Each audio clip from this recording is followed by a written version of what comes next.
میرا پیارا نبی کتنا پیارا نبی ساری دنیا کا ہے. نحمده ونستعینه ونصلی علی نبیہ وحبیبہ محمد وآلہ وصحبہ اجمعین. محترم بزرگوں اور دوستو، یہ ماہ ذی الحجہ، اس میں اللہ رب العزت کی جانب سے ایک ایسے عمل کا حکم ہے جو واجب العمل ہے اور اللہ کی جانب سے بہت زیادہ اجر و ثواب ہے.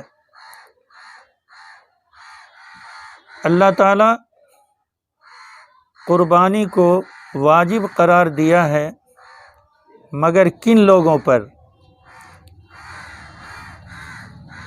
آپ پچھلے بیان میں سنے ہوں گے کہ جو صاحب نصاب ہو، جس کے پاس اتنی مالیت ہو کہ جو 87 گرام 480 ملی گرام سونا خرید سکتا ہو، یا اتنا سونا ہے، یا 612 گرام چاندی 360 ملی گرام، ایسے لوگوں پر قربانی کرنا واجب ہے. اگر جن کے اوپر واجب ہے، مال ہے، وسعت ہے، وہ مقدور ہے، اگر وہ نہیں دیا تو جناب محمد رسول اللہ صلی اللہ علیہ وسلم نے فرمایا من وجد سعۃ لیضحی، کہ جس کو اللہ نے اتنی وسعت دیا ہے کہ وہ قربانی دے سکتا ہے، فلم یضحی، اس کے باوجود وہ قربانی نہیں دیتا ہے، تو اللہ کے نبی صلی اللہ علیہ وسلم نے فرمایا فلا یحضر مصلانا، اس کو کوئی حق نہیں ہے کہ وہ ہماری عیدگاہ میں آئے، اس کو کوئی حق نہیں ہے کہ وہ عید الاضحیٰ کی نماز میرے ساتھ ادا کرے.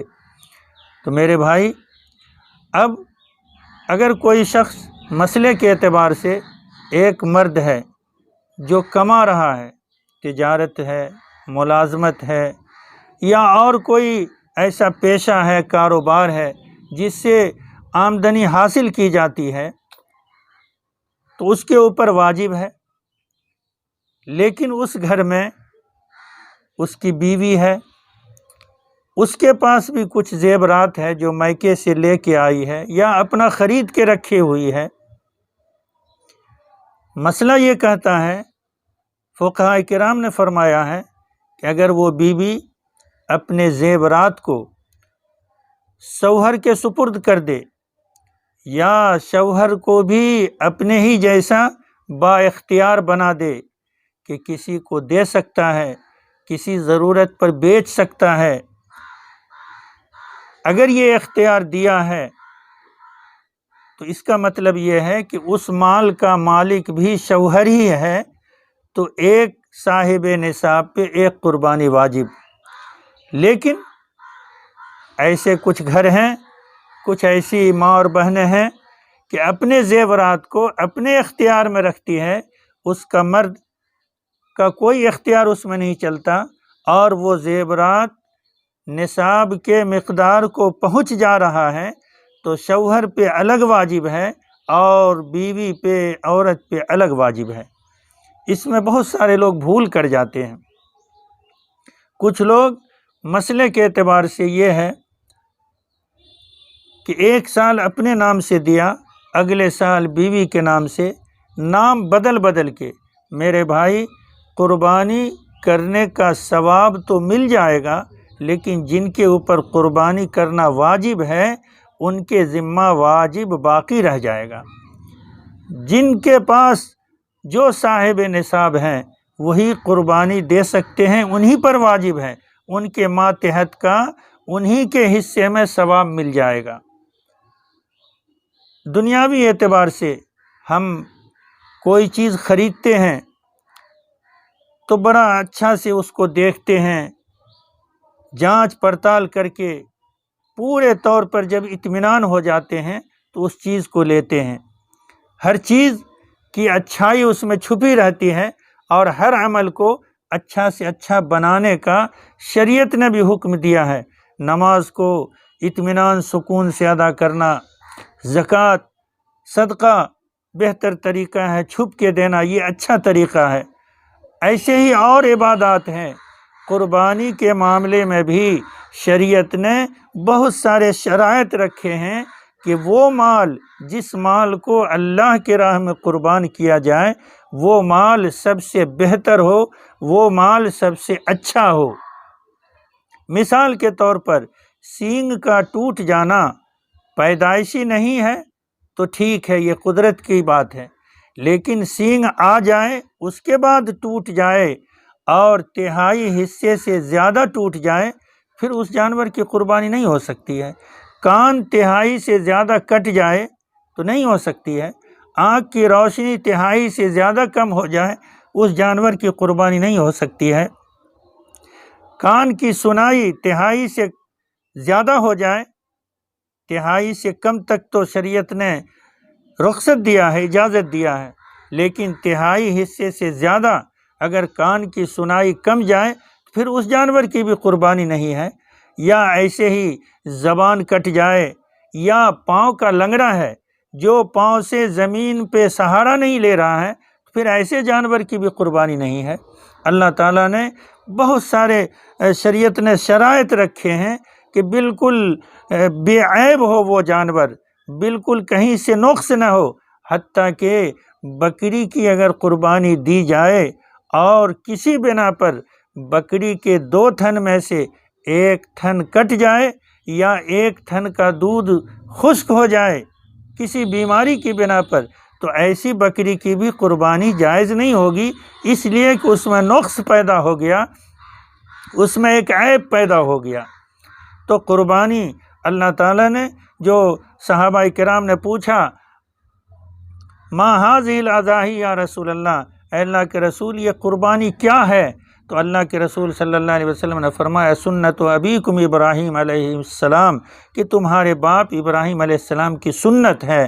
تو صحابہ نے پوچھا فما لنا، اس میں میرے لیے کیا ہے؟ تو اللہ کے نبی نے فرمایا بکل شعرۃ حسنہ، کہ ہر بال کے بدلے میں ایک نیکی ہے۔ تو اتنی ساری نیکیاں حاصل کرنے کے لیے سب سے پہلی چیز تو یہ ہے کہ حلال کمائی سے وہ مال حاصل کیا ہو، حلال کمائی سے اس مال کی پرورش کی گئی ہو۔ اس کے بعد یہ سارے شرائط ہیں کہ سینگ، کان، اس کی سنائی، اس کی آنکھ کی بینائی، اس کے پاؤں کا لنگڑا پن، یہ سب نہیں ہو تو ایسی صورت میں وہ جانور قربانی دے سکتے ہیں اور اسی پہ اللہ تعالیٰ اجر فرمائے گا۔ بہت سارے لوگ میرے بھائی مسلمانوں میں ایسے ہیں جن کو ابھی تک یہ معلوم نہیں ہے، وہ صرف خصی، اونٹ، بھیڑ، دمبا، گائے اس کی قربانی کو جائز سمجھتے ہیں۔ بھینس کی قربانی کو کتنے مسلمان ایسے ہیں جو کم علمی کی بنا پر بھینس کی قربانی کو جائز نہیں سمجھتے ہیں۔ میرے بھائی بھینس کی قربانی بھی جائز ہے، اس کو بھی قربان کرنے سے اس کی قربانی ہو جائے گی۔ تو خلاصہ یہ ہے کہ گھر میں اگر کئی صاحب نصاب ہیں تو سب پر الگ الگ واجب ہے، نقص نہیں ہونا چاہیے، عیب نہیں ہونا چاہیے۔ آپ ہر چیز کو دیکھ کر خریدیں۔ اور قربانی کے معاملے میں ایک غلط مسئلہ یہ بھی چلا ہوا ہے کہ جس کے نام سے عقیقہ نہیں ہوا ہے اس کے نام سے قربانی نہیں دی جا سکتی ہے، یہ جاہلوں کا مسئلہ ہے۔ عقیقہ مستحب ہے، اس کا قربانی سے کوئی رشتہ نہیں، اس کا قربانی سے کوئی تعلق نہیں۔ خلاصہ جس کے نام سے عقیقہ نہ ہوا ہو وہ اگر صاحب نصاب ہے یا ان کو کسی نے ہدیہ دے دیا ہے تو وہ قربانی دے سکتے ہیں، ان پر قربانی وہ کریں گے تو اللہ اس پہ اجر دے گا، یہ کوئی مسئلہ نہیں ہے۔ ایسے ہی ایک مسئلہ یہ بھی ہے کہ بکری کی قربانی نہیں ہو سکتی ہے، یا ہو بھی سکتی ہے تو جو بکری بچہ دے رہی ہے ایسے بکری کا قربانی درست نہیں ہے، یہ مسئلہ بھی غلط ہے۔ ایسے جانور کی بھی قربانی دے سکتے ہیں، بلکہ حاملہ جو حمل سے ہے، جس کے پیٹ میں بچہ ہے، اور وہ اس کو قربانی اگر دینا ہو، قربانی دیا، ذبح کیا، پیٹ چیرا، اس میں بچہ نکل آیا، اگر وہ بچہ زندہ ہے تو اس کو بھی ذبح کر دیا جائے گا، اور کھانے کی طبیعت ہو تو کھا بھی سکتے ہیں، نہیں تو کہیں دفن کر دیا جائے گا۔ اگر مرا ہوا ہے تب تو دفن کرنا ہی ہے، لیکن ایسے جانور کی قربانی جائز ہے، ایسے جانور کی قربانی اللہ تعالیٰ قبول فرماتا ہے۔ عیب بے عیب کا ہونا بہت ہی ضروری ہے۔ سال بھر خصی کا ہونا، اس میں ایک مسئلہ یہ بھی ہے کہ اگر کوئی خصی میں 1 سال، گائے بھینس میں 2 سال، اونٹ میں 5 سال، یہ اس کی عمر کی شرط ہے۔ اب مان لیجئے کوئی خصی 10 ذی الحجہ کو پیدا ہوا، ہمارے حساب سے اگلے سال 10 ذی الحجہ کو قربانی، سال پورا ہو رہا ہے، لیکن نہیں، شریعت نے کہا کہ نہیں، اب اس کی قربانی 11 ذی الحجہ کو ہوگی، وہ 10 ذی الحجہ کو اس کا سال پورا نہیں ہو رہا ہے۔ یہ مسئلہ ہے۔ بٹائی کا مسئلہ ہے کہ ہماری بکری ہے اور کسی نے بٹائی پہ لیا ہے، اس سے 2 خصی پیدا ہوا، ایک تو جس نے بٹائی پہ لیا اس کے حصے میں گیا، ایک جو بکری کا مالک ہے اس کے حصے میں آیا۔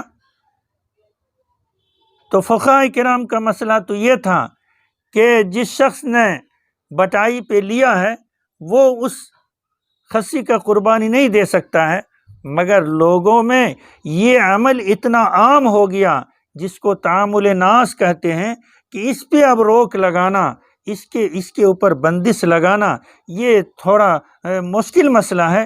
اس لیے فقہاء کرام نے فقہی سیمینار میں یہ مسئلہ متفقہ طور پر سے حل ہو گیا کہ بٹائی پہ جس شخص نے لیا ہے، اگر اس کو ایک خصی حصے میں ملا ہے تو وہ بھی اس کی قربانی دے سکتا ہے اور اس کی قربانی جائز ہوگی۔ تو ہم بہت ساری چیزوں میں غفلت برت جاتے ہیں۔ صرف جانور کا ذبح کرنا ہی بہادری نہیں ہے، صرف زیادہ پیسے کا خرید کے ذبح کر دینا یہ کوئی بہادری نہیں ہے۔ اصل میں یہ ہے حلال کمائی سے ہو اور اللہ کی بات مان کے ہو۔ سیدنا ابراہیم علیہ السلام نے اللہ کی بات مان کے اپنے بیٹے لخت جگر نور نظر سیدنا اسماعیل کے حلق پہ چھری چلا دیا، اللہ نے قبول کیا، اور اس کے بدلے میں جنت سے ایک میڈھا آ گیا۔ ہم اسی سنت کو زندہ کر رہے ہیں، ہم اسی سنت پہ عمل کر رہے ہیں جو میرے لیے صاحب نصاب کے لیے واجب العمل ہے۔ تو یہ جذبہ ہونا چاہیے کہ اللہ کی مان کے، کوئی چونچرا نہیں، کوئی قیل کال نہیں، کوئی مفتیان کرام سے کہ ذرا دیکھیے میرے اوپر واجب ہوتا ہے یا نہیں، میرے اوپر یہ مسئلہ بنتا ہے یا نہیں، یہ سب انسانوں کا ڈھکوسلا ہے۔ یہ صرف اس واجب سے بھاگنے کا راستہ تلاش کر رہا ہے، ورنہ آج کے دور میں ضرورت سے جائز چیزیں، جو گھر میں VCR لگا ہوا ہے، جو فریج لگا ہوا ہے، جو کولر لگا ہوا ہے، اور جو مہنگی سے مہنگی سواری گاڑی ہے جس سے کم سے بھی چل سکتا ہے، یہ سب تو ہمارے زائد میں سے ہیں۔ تو ہم شریعت نے ہمیں بہت آسان راستہ دیا ہے، ہم اس بات کی کوشش کریں، اور قربانی اللہ کے تقرب کا ذریعہ ہے، اللہ کی رضامندی حاصل کرنے کا ذریعہ ہے۔ اس لیے جہاں تک ہو سکے جو صاحب نصاب ہیں وہ قربانی کریں، ضرور کریں، اللہ بہت زیادہ اجر عطا فرمائے گا۔ آپ کسی گزرے ہوئے میت کے نام سے، اپنے باپ دادے جو دنیا سے چلے گئے ان کے نام سے دیں گے، ان کو بھی ثواب ملے گا، لیکن ان کے لیے نفلی ہوگا۔ جو حیات میں ہیں واجب ان کے اوپر ہے۔ ہاں کوئی جانور ہے، کچھ لوگ ہیں جن کے اوپر قربانی واجب ہے، اس میں 7 حصہ ہے، اور حصہ بچ رہا ہے تو کسی میت کے نام سے دے سکتے ہیں، کسی کے نام سے عقیقہ کر سکتے ہیں، یہ سب جائز ہو سکتا ہے۔